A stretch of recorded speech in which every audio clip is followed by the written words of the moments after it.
예, 안녕하십니까. 오늘 사회를 맡게 된 김태인이라고 합니다.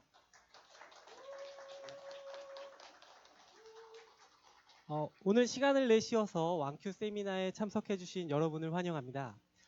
오늘 세미나의 주제는 아까 방금 영상에서 보신 바와 같이 금융 분야의 크리스천 리더로서의 삶과 그다음에 금융과 AI, 그다음에 금융 분야 진로, 그다음에 기독교 세계관으로 바라본 금융으로 구성되어 있습니다. 우선 세미나에 앞서서 먼저 담임 목사님이신 맹일영 목사님께서 격려사 및 기도로 시작을 해주시겠습니다. 예, 반갑습니다.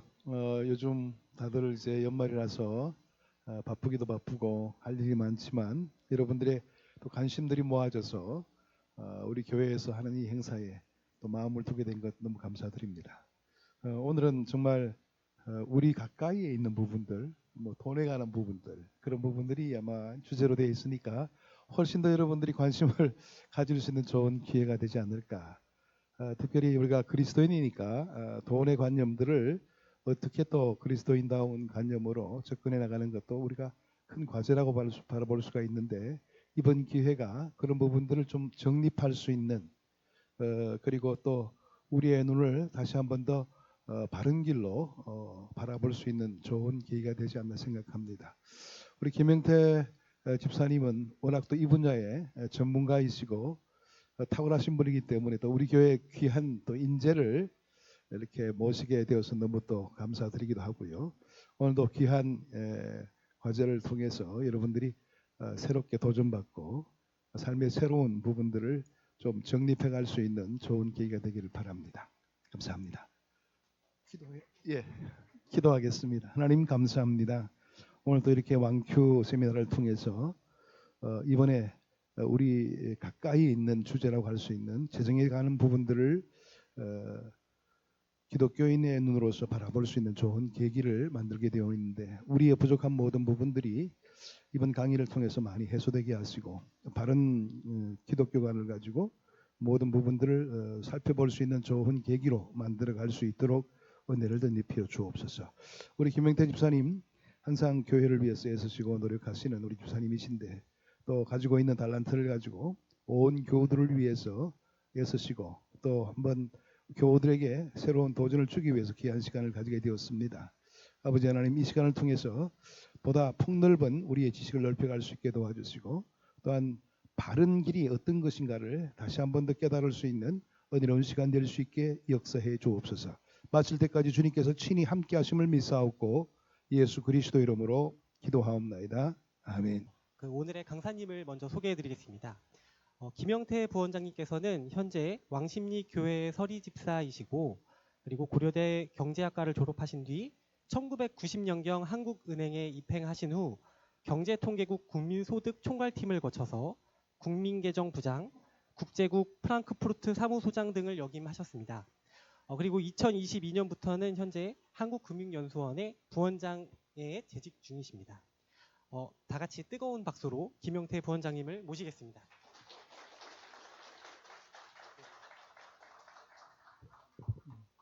잘 소개해 주셔서 고맙습니다.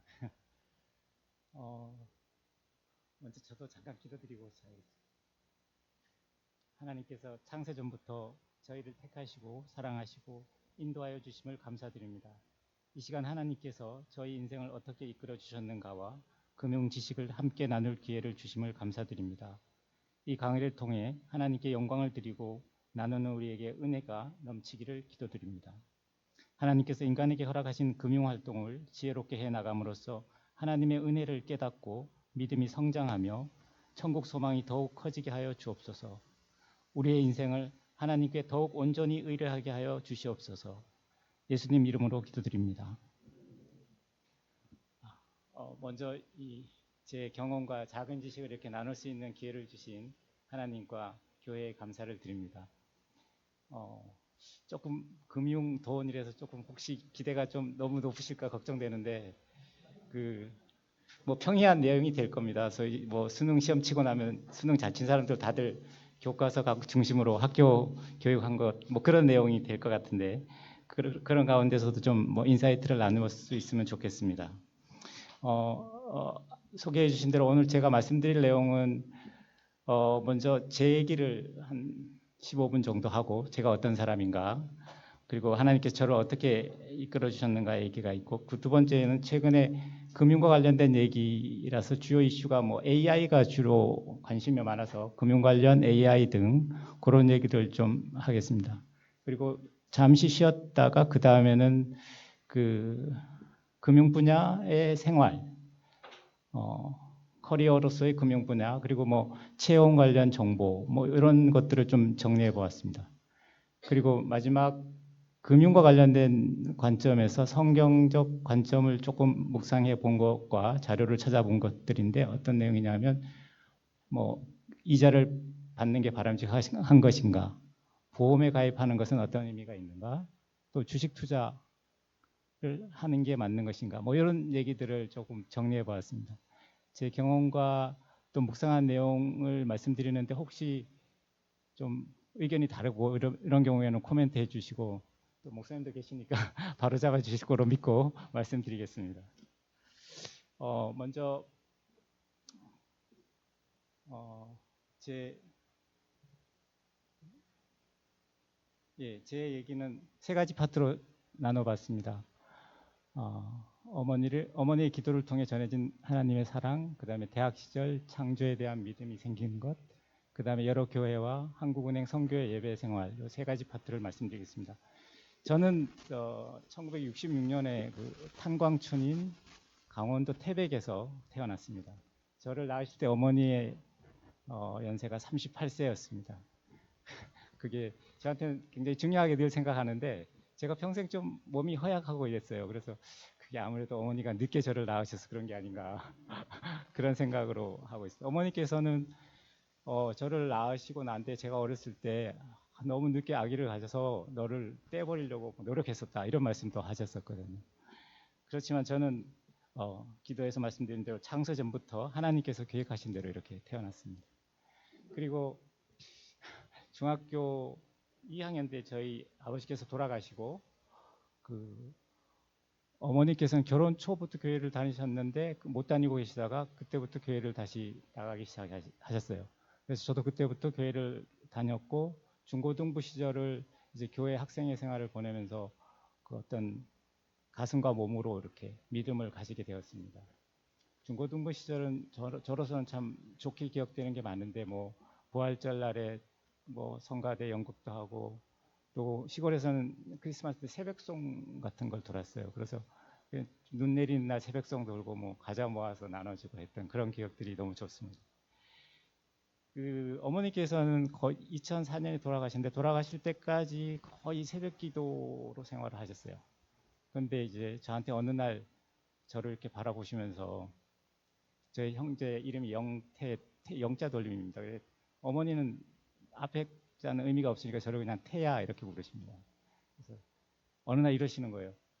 태야 이제 뭐 아마 새벽 기도를 다녀오시고 나서 하나님께서는 태를 너무 많이 사랑하신단다 이렇게 말씀해 주셨어요.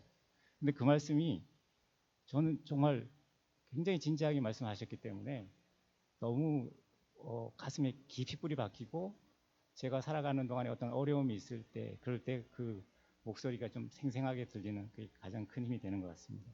그것이 제 믿음의 기초라고 하면은 그 대학 시절에 많이 방황을 하지 않습니까? 그럴 때 저는 그 UBF라는 모임이 있었어요. 그 성경 공부하는 모임인데 거기서는 주로 창세기 공부를 많이 했습니다. 창세기 공부를 많이 하면서 그리고 나서 유학 생활을 하면서 해외에 나가서 이제 성교 활동을 하는 그런 모임이었는데 그때 저한테 이제 어떤 제가 굳어진 것이 그 진화론의 허구에 대한 거에 대한 것을 깊이 이제 깨닫게 되었습니다. 우리가 진화론을 학교에서 배우니까 과학이라고 생각하는데 진화론은 전혀 과학이 아니거든요. 이게 단세포 생명체가 이렇게 강아지가 되고 뭐 새가 되고 이런 얘기가 소설보다 더한 허구인데 우리가 굉장히 쉽게 받아들이는데 그거에 대해서 깊이 깨닫게 되었고 그때 이제 제가 생각했던 그런 그때 가르쳐 주셨던 분들도 그렇고 어떤 얘기냐면 아니 진화론이 되고 있으면 지금 원숭이 중에 조금 사람에 가까운 원숭이가 또 있고 사람에 더 가까운 원숭이가 있고 이런 것들이 쭉 진행되고 있어서 세계 어디 곳에 그런 것이 있어야 되는 거 아니냐. 그런 건 전혀 찾을 수 없다는 거죠. 그래서 이 하나님 창세기 말씀하신 대로 각기 종류대로 저희가 창조되었고, 그리고 그 로마서의 말씀대로 그 하나님의 영원하신 능력과 신성이 그 만드신 만물에 분명히 보여진다는, 저희가 꽃을 보거나 사람을 보거나 동물을 볼 때 그것을 보면서 이 창조의 세계에 대한 그 마음을 계속 가질 수 있다는 것, 그런 것들을 대학교 시절에 많이 생각했습니다. 그때 또 많이 저로서는 끝내 알 수 없었던 것이 시간과 공간의 개념이었습니다. 태초에라는 말씀을 하실 때 그 태초가 있으면 그 태초 이전은 뭐지? 이런 생각들. 어떤 공간이 있으면 공간 그 밖에는 또 뭐가 있지? 그런 것들은 저는 선언적으로 인간은 알 수 없게 그렇게 만들어졌다, 이렇게 받아들이고, 우리가 하나님을 받아들일 수밖에 없다, 그런 생각들을 대학 시절에 하면서 지냈습니다.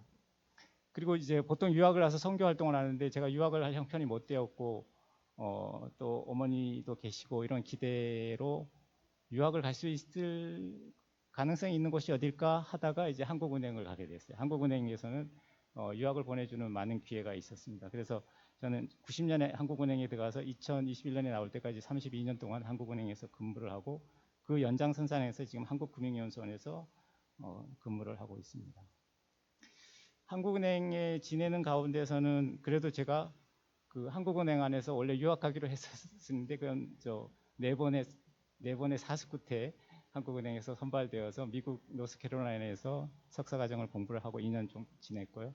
그 다음에 또 2018년부터는 프랑크푸르트에서 사무소장 생활을 2년 반 동안 해서, 저는 이제 좀 강원도 촌놈 입장에서는 미국과 유럽 생활을 다 하는, 많은 여러 곳을 다니면서 생활을 하게 되었고, 또 여느 그 시골 사람들과 마찬가지로 저는 이제 이사를 많이 했는데 뭐 서울에서는 뭐 상계동 상신교회도 있었고, 꽃동산교회, 노스캐롤라이나에 있을 때는 랄리 한인교회, 또 대치동의 서울교회, 뭐 프랑크푸르트의 한마음교회, 이런 많은 곳에서 예배를 드릴 수 있었습니다. 그리고 이렇게 늘 좋은 교회에서 예배를 드릴 수 있었고, 또 빠지지 않고 11조와 예물을 드릴 수 있었던 그런 것들을 하나님께서 공급해 주셨습니다. 이 시간 그런 하나님을 찬양하고 감사드립니다. 그리고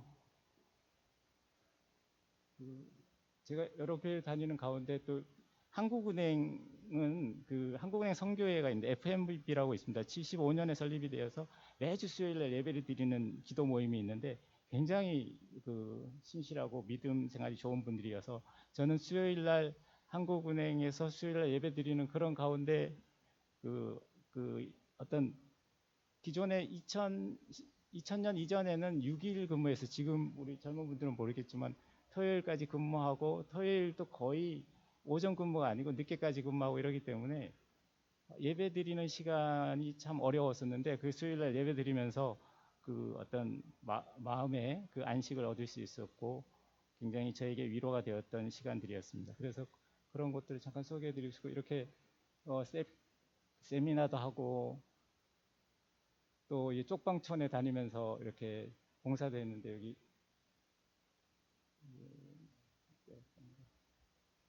제가 여기 아주 저도 젊은 시절이 있었어요. 뽀송뽀송한 시절도 있었습니다. 그리고 이제 아침에 그 노숙자들 이렇게 이런 활동도 좀 하고 그렇게 지냈었습니다. 그리고 이게 한국은행 지금 건물 아니고 옛날 강당에서 예배드리는 모습입니다. 한국은행 안에서 그리고 이렇게 제가 한국은행에 있었던 한 경험은, 제가 2017년부터 이 선교회 회장을 하면서 그 한국은행에 근무하다가 쓰러진 분이 있는데, 그분을 위해서 이제 자선 음악회를 개최한 적이 있습니다. 한국은행 오케스트라와 그 우리 신우회 분들하고 했는데, 그때 이제 참석했던 그 한국은행 금통위원 분이 저한테 했던 말씀이 참 기억이 나서 전하고 싶은데요. 금통위원이라는 건 한국은행의 통화 금리 정책을 결정하는 뭐 7명 사람 중에 한 분인데, 그분이 저한테 이러더라고요. 자기가 한국은행에 들어와서 가장 따뜻하고 인간적인 시간이었다고 이렇게 저한테 말씀해 주시는데, 그 말씀을 저는 참 기억하고 우리 크리스찬들이 항상 그런 역할을 해야 되지 않나 이런 생각을 좀 했습니다. 돌이켜 보면 저는 직장 등 일상생활하는 가운데 제가 말하거나 행동할 때 하나님을 드러내도록 하는 노력을 하긴 했는데 결과적으로 어떤 열매가 맺혔는지 그런 건 좀 늘 부족한 점이 있습니다. 꾸준히 좀 헌금하고 이런 생활을 했지만 또 사실 이제 예배 활동이나 몸을 쓰는 전도 활동 이런 데는 좀 미흡했다는 걸 늘 생각하고 있습니다. 이런 부담감을 제가 갖고 있는데 이 부담감을 앞으로 더 다름질한 남은 삶에서는 더 노력하도록 한다는 말씀을 이제 제 소개로 드리도록 하겠습니다. 여기 이제 저희가 그때 어떤 모임하고 나서 전체적으로 했던 건데 여기 제가 있습니다. 예, 다음은 금융 분야 AI 추진 동향에 대해서 말씀드리도록 하겠습니다. 제가 사실 AI 분야의 전문가도 아니고, 근데 이제 조금 변명을 드리자면 AI 관련해서는 어떤 다른 분이 해주시긴다고 해서 처음에 했는데 그 이후에 제가 공부하면서 그래도 AI에 대해서 많이 알게 됐고, 사실 금융 분야 AI가 우리 다른 분야와 마찬가지로 뭐 확정적인 게 없고 아직도 불안정한 상태입니다. 사실 누구도 잘 아는 사람이 있는 것 같지만 누구도 또 잘 모르는 그런 상황에 있습니다. 그래서 조금 산만할 수도 있는데 일단 내용을 정리해서 전반적으로 금융 분야에 대한 AI와 금융 분야를 좀 이해하고 그런 시간이 되도록 해보겠습니다. 금융은 90년대 인터넷 뱅킹을 시작해서 이렇게 전자금융화 이렇게 시작되었죠. 그리고 스마트폰이 들어와서 뱅크 3.0이라고 2010년 이후에, 그리고 폰을 쓰는 사람들이 포노 사피엔스란 말도 나오게 되었고, 그래서 현재 모바일 뱅킹을 하는 가입자 수가 2022년에 이미 1억 명이 넘는 상황, 1억 7천만 명이 모바일에 가입하고 있으니까 이런 상황으로 진행되고 있습니다. 이제 앞으로 진행되는 다음 세대는 이제 그게 더 나아가서 AI 가상 비서, 그냥 AI를 통해서 정보를 얻고 금융과 관련된 정보를 얻고 AI가 뱅커가 되는, 사람이 아니고 AI하고 우리가 이제 많이 얘기해야 되는 시대가 오고, 자산 관리, 우리가 무슨 주식을 산다든가 보험을 한다든가 할 때 그런 자산 관리도 이제 AI가 하는 시대를 목전에 두고 있다, 이렇게 말씀드릴 수 있습니다. 그래서 AI가 금융권의 CEO들은 대체로 지금 이렇게 말하고 있습니다. 향후 3년 동안에 금융 분야 비즈니스에서 가장 중요한 것이 AI가 될 것이다. 는데 거의 동의하고 있고요. 그러니까 AI는 금융이 왜 AI에 먼저 앞서가게 되냐면, 금융 분야는 일단 비용을 절감을 많이 합니다. 반복적인 활동들이 많이 있고, 반복적인 활동들이 있기 때문에 비용을 절감해야 되는 측면이 있고, 또 금융 분야는 대출 위험이나 신용 컴플라이언스, 준복 관리 이런 리스크를 효과적으로 관리할 수 있는 게 또 AI가 효과적입니다. 그러면서 고객들의 서비스를 다양하게 또 맞춰야 되기 때문에 AI가 굉장히 필요한 그런 분야라고 할 수 있습니다. 그래서 글로벌 금융 관련 전문가 분들도 AI는 이렇게 리스크 관리와 포트폴리오 최적화, 자산 관리 이렇게 되겠죠. 사기 탐지, 알고리즘 트레이딩, 이것도 자산 관리가 예상되고, 그리고 내부 업무에서는 문서 관리나 고객 서비스 생산에 필요합니다. 그래서 금융권 CEO들은 현재 AI를 한 10 내지 20% 쓰는 수준에 있다, 현재는. 그렇지만 향후 50, 80%로 계속 늘어나게 될 것이다. 그리고 주요 분야는 AI 챗봇이나 소비자 상담 분야가 될 것이다. 이게 이제 서베이 결과인데요. 그리고 또 업무 효율성도 제거하고 시간을 절약하게 될 것이다, 이렇게 말하고 있습니다. 그 챗봇을 예로 들어보면, 지금은 우리가 전화 콜센터, 초기엔 콜센터였죠. 지금은 어떤 시나리오 봇이라고 해서 자동 반복적인 대답들만 해주고, 연결해 보면 좀 만족스러운 답을 얻을 수 없는 경우가 많이 있죠. 근데 이제 챗봇이 점점 진화해 가면서 이 AI로 AI가 자연어를 처리하고 조직 내 지식을 실시간으로 받고 그러면서 답을 해주게 되면 그 개인의 그 특수한 상황에 대해서 아주 유연하게 대답해주고 또 맞춤형으로 대답해주고 그런 이제 답변의 수준이 많이 올라가게 될 것입니다. 그래서 이미 뭐 로보 어드바이저는 각 행별 그 금융계 신한은행이나 KB 하나 이런 뭐 여러 가지 이름들이 있습니다. 마이 AI 솔루션, K봇, 뭐 우리 로보 이런 것들이 있는데 여러 가지 서비스가 있는데 아마 써보신 분들은 느꼈는지 아직까지 안정적이지 않았다는 제 생각인 저도 써본 경험에 의하면 써보면은 전화해서 듣는 게 훨씬 편하고 그런 상황에 있었던 것 같습니다. 그렇지만 이게 시작이 되었기 때문에 어느 날 우리가 그 혹시 기억나신지 스마트폰 같은 경우 말로 키인하는 거 해보시면 초기에는 굉장히 오타가 많았었는데 지금은 오타가 별로 없이 잘 정리되고 있거든요. 그런 것들처럼 이제 빨리 이제 안정되고 빠른 시간에 더 안정적으로 성장해 나갈 것 같습니다. 발전해 나갈 것 같습니다. 그래서 하나금융의 예를 들면 사실 어떻게 AI 전 큰 틀에서 보면 약간 어떻게 보면 초보적인 수준들인데 그래도 우리나라 은행들이 이미 도입되고 있다는 거죠. 평택의 하나금융에서는 외국인 전용 AI 외국인 센터를 이렇게 만들었습니다. 이 사람들이 자기가 한국에서 하고 있던 금융 활동을 자기 말로 하게 되면 이게 개인이 그 말을 하기도 힘들 뿐 아니라 어떤 한국에서 필요한 서류를 얘기하면 그걸 설명하기 너무 힘들지 않겠습니까? 우리가 말하는 주민등록 등본이나 재직증명서 이런 얘기들을 이 나라 말에 가장 적절한 말로 바꿔주는 것을 AI가 해준다는 겁니다. 그래서 이런 것들이 이미 실행되고 있고 또 외국인들이 우리나라에서 근무하는 외국인들의 가장 중요한 게 본국에 돈을 송환하는 건데 그 송환하는 과정에서 가장 두려운 게 뭐냐면 돈을 보냈는데 도착을 했느냐 이런 것들이 굉장히 두려운데 이런 서비스는 그 도착하는 과정을 시간별로 보여줄 수 있다고 합니다. 뭐 이런 식으로 이제 진화하고 있습니다. 그리고 금융그룹 내부에서는 이제 이게 직원들도 안에서 은행원들이 금융 관련 내용을 다 알고 있는 것 같지만 사실 굉장히 많이 모릅니다. 자기도 대부분 자료를 찾아서 답하고 그러는데 그러는 과정을 내부 자료를 이렇게 챗봇으로 해서 할 수 있고 또 뭐 이런 것들을 알고 규정이나 그런 것들을 안에서 해서 비용 절감과 업무 효율을 기할 수 있습니다. 그래서 이제 은행 전반적으로 보면 그러면 그 AI가 어디까지 전개될 수 있겠느냐 이렇게 그 은행 업무를 프론트, 미들, 백 오피스로 이렇게 구분해 봤을 때 이런 것들이 될 수 있다는 거죠.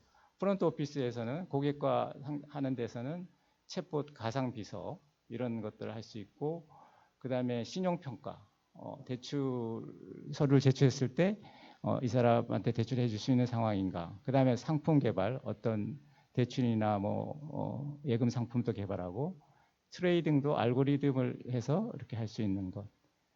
그 다음에 얼굴 인식 이런 것들이 AI가 될 수 있고 또 미들 오피스에서는 이상거래 탐지 요즘에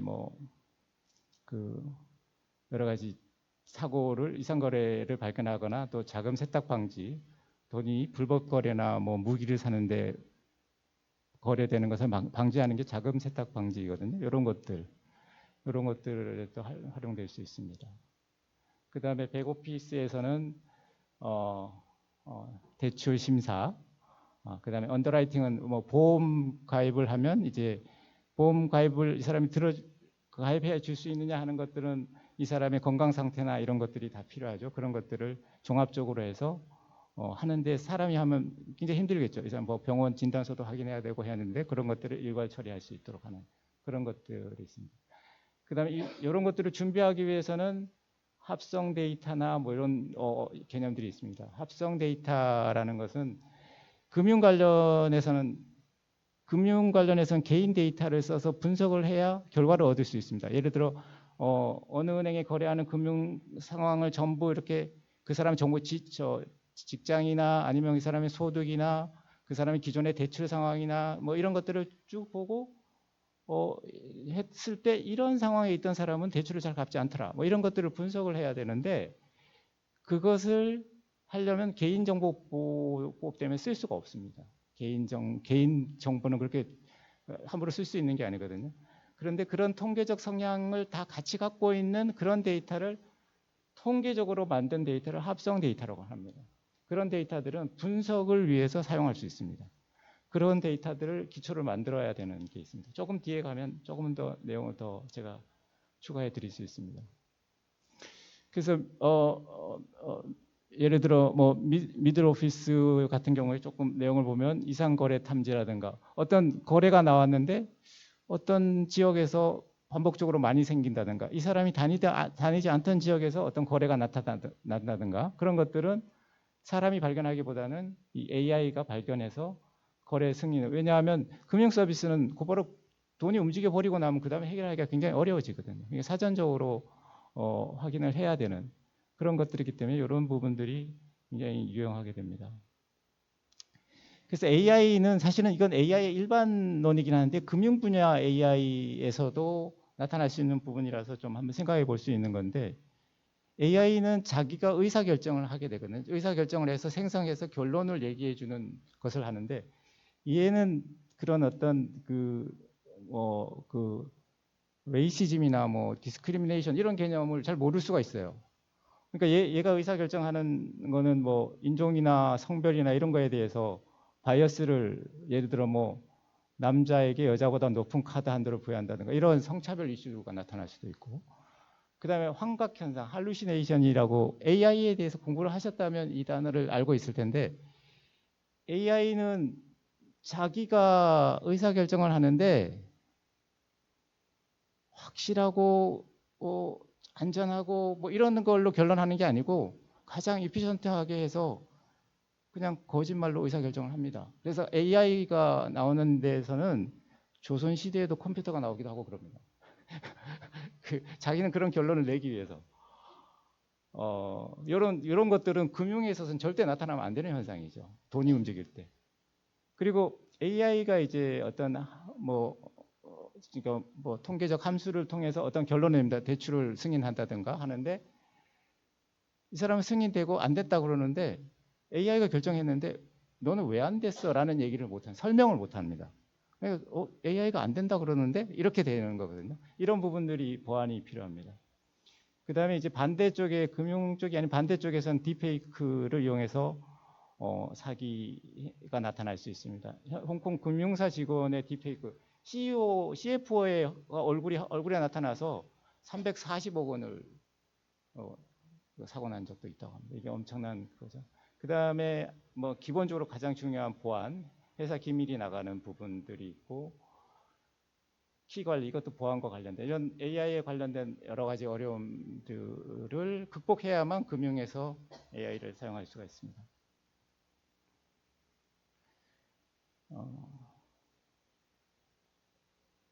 그래서 AI 관련해서는 모든 나라가 지금 호주, 뭐 브라질, 캐나다, 중국, EU, 영국 지금 AI와 관련된 규제법을 만드는데 집중하고 있습니다. 뭐 여기서 잠깐 뭐 얘기를 하나 드리면 제가 들은 얘기인데 AI와 관련된 위험성이 뭐냐면 예를 들어 드론이나 비행으로 예를 들어 어느 적국에 폭격을 하라고 AI한테 명령을 하면 이 비행기가 날아가서 명령을 어떻게 하면 가장 효과적으로 많이 그 시설물을 폭파해라 이렇게 명령을 내리고 그리고 어떤 시설물에 대해서는 너가 그냥 하지 말고 나한테 물어서 해라. 그거는 폭격해야 되는지 안 해야 되는지를 물어서 하라. 이런 명령을 두 가지를 내렸다 하면 이 AI 비행기가 날아가서 폭격을 막 하다가 이제 다시 묻는답니다. 이건 폭격할까요? 이렇게 물으면 이제 여기서 대답을 해주고 그런데 이쪽에서 좀 지연이 일어난다. 대답해 주는데 그럼 이 AI는 최초의 명령을 수행하기 위해서 가장 이피션트하게 많이 폭파하라 그런 명령을 수행하기 위해서 가장 효과적인 답을 자기가 어떻게 찾냐면 돌아와서 관제탑을 폭파시켜버립니다. 그러면 자기는 자기 하고 싶은 대로 다 할 수 있는 거예요. 그러니까 AI가 굉장히 위험하다는 얘기를 하거든요. 그래서 인류 위험할 수 있다는 그런 것들이 어떤 그 긴장이 있습니다. 뭐 금융 분야는 그 작은 예가 될 수 있고요. 그래서 국내에도 AI 관련된 이제 금융 분야의 여러 가지 뭐 데이터법이나 인공지능과 관련된 여러 가지 그 규제를 만들고 있습니다. 인공지능 윤리 규정도 만들고 있고 이제 법도 만들고 있고 이렇게 하고 있습니다. 그래서 뭐 법을 만들어서 규제도 하지만 또 활성화를 시키기 위해서는 또 그 은행 개별적으로 각 금융기관 개별적으로 활동을 해야 하는 것도 있지만 금융 관련 인프라를 만들어줘야 되는 그런 활동들을 하고 있습니다. 그래서 테스트 베드를 만들어주는가 플랫폼도 만들어주는 일을 또 하고요. DB 구축. 사실은 그 AI도 그 해외에서 챗GPT나 뭐 이런 것들이 들어온다고 해서 우리나라에서 활성화되는 게 아니라 기본적으로 가장 성공적으로 운영되기 위해서는 데이터가 있어야 됩니다. 근데 그 데이터를 효과적으로 만들어주는 일을 개별 금융기관이 하는 것보다는 은행 전체 차원에서 하는 게 있어서 그래서 금융위원회 안에 AI 협의회 같은 것도 만들게 됐고 그런 데서 이런 DB 구축도 하고 또 아까 말씀드렸던 것처럼 은행 그 개인 정보는 그 통계적으로 활용할 수가 없습니다. 그래서 그럴 때 쓰는 방법이 조금 전에 말씀드렸던 합성 데이터를 만든다든가 또는 가명 데이터. 데이터는 있는데 그 사람이 다른 사람 이름으로 이렇게 사람이 이름이 가명으로 해서 데이터를 활용하는 그런 일들을 해야 되기 때문에 그것을 종합해야 되는 게 있습니다.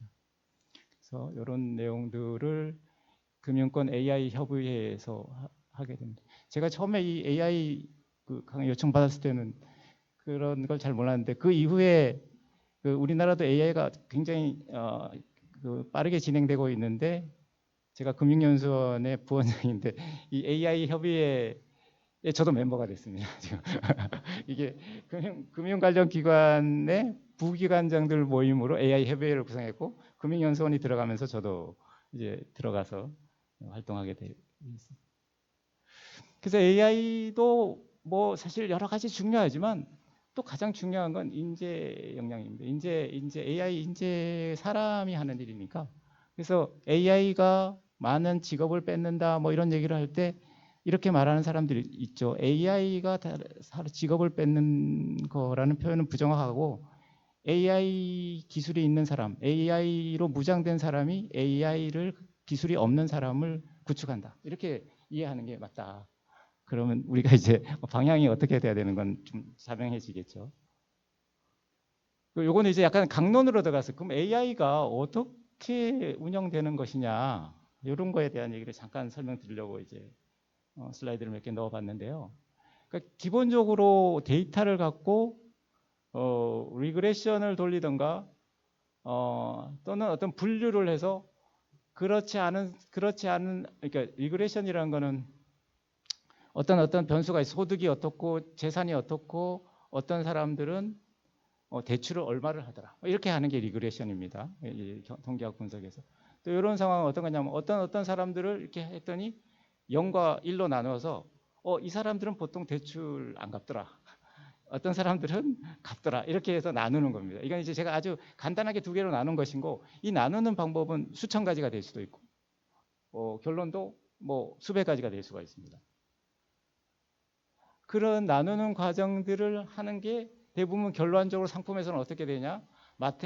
마케팅에서는 어떤 사람들은 아주 우수 고객이 될 가능성이 있어서 마케팅에 더 집중해야 되고 또 어떤 사람들은 이 사람은 대출 안 갚을 위험이 있기 때문에 좀 주의를 더 해야 되고 보험 청구도 해보면 어떤 사람들은 보험 좀 너무 많이 받아가는 사람 또 보험 중간에 해지하는 사람 신용카드도 마찬가지입니다. 이렇게 이런 것들을 기본적으로 분류하는 게 AI라고 할 수 있습니다.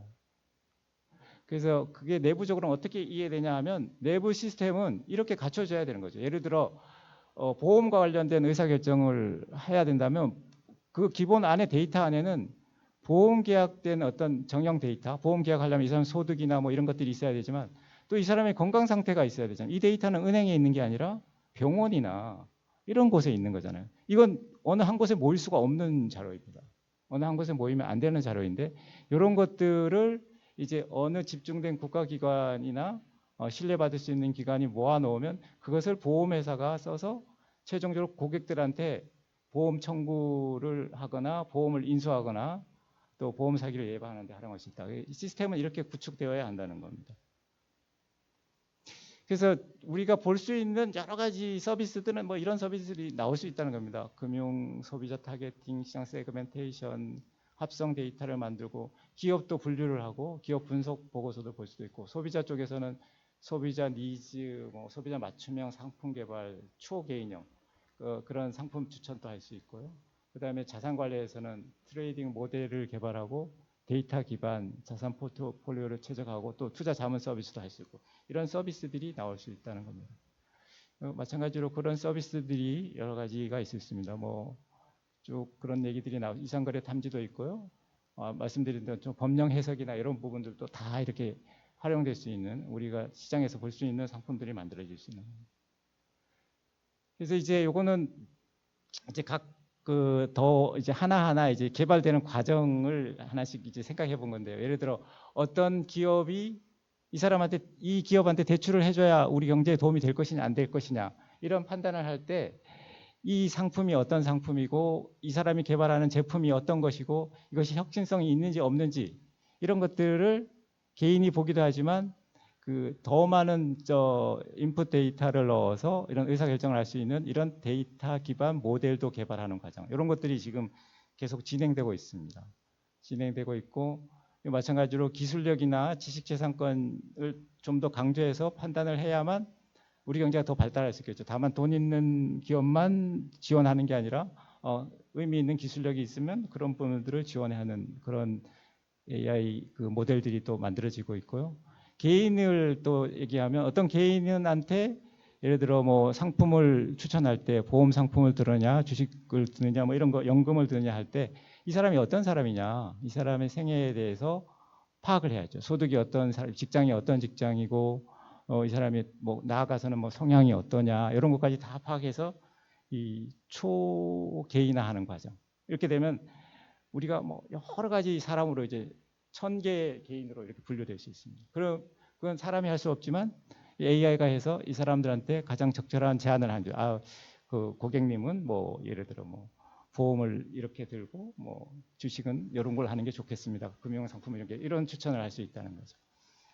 그래서 제가 들은 얘기는 뭐 우리나라 조금 웰스파고 은행에서는 그 고객 관리하는 사람들이 아침에 AI가 각 고객한테 전화해줘야 되는 사람을 AI가 알려준다고 합니다.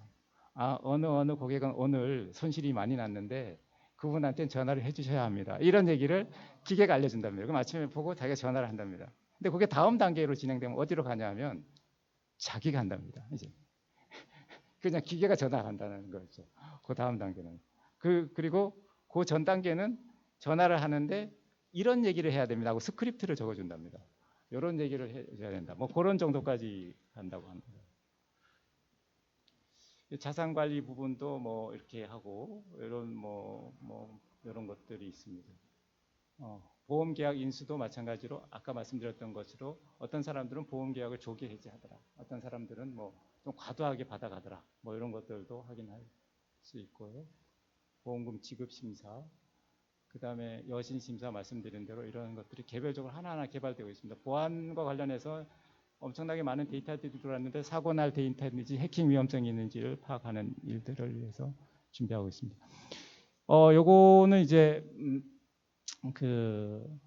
지금 현재 금융협의회에서 나온 내용을 잠깐 나온 건데 지금 우리나라 금융은 보안 안전을 위해서 어떻게 하냐면 소프트웨어적으로 외부 위험을 막는 게 아니고 그냥 피지컬리 망을 분리해 놨습니다. 인터넷을 사용할 수 없습니다. 금융기관 직원들. 그러니까 인터넷 사용할 수 없다면 우리 챗GPT 못 사용한다는 거거든요. 결국 AI가 지금 도입될 수 없는 환경입니다. 이게 규제가 이렇게 되어 있습니다. 이렇게 되면 안전하죠. 가장 안전하긴 한데 발전시킬 수 있는 방법이었습니다. 근데 외국 같은 경우는 그 보안 방식을 피지컬한 망 분리로 하는 게 아니라 소프트웨어 기술로 하고 있거든요. 우리는 그거에 대한 안전성을 담보할 수 없으니까 가장 안전한 방식으로 인터넷을 하지 마라 이렇게 되어 있습니다. 지금. 근데 지금 그게 안 되면 AI 발전이 있을 수 없기 때문에 여러 가지 방식으로 해서 조금씩 이렇게 인터넷을 조금씩 넓혀가고 있다. 그 디테일은 뭐 제가 그냥 넘어가겠습니다. 설명을 할 수도 있지만 시간이 좀 많이 지나서. 예.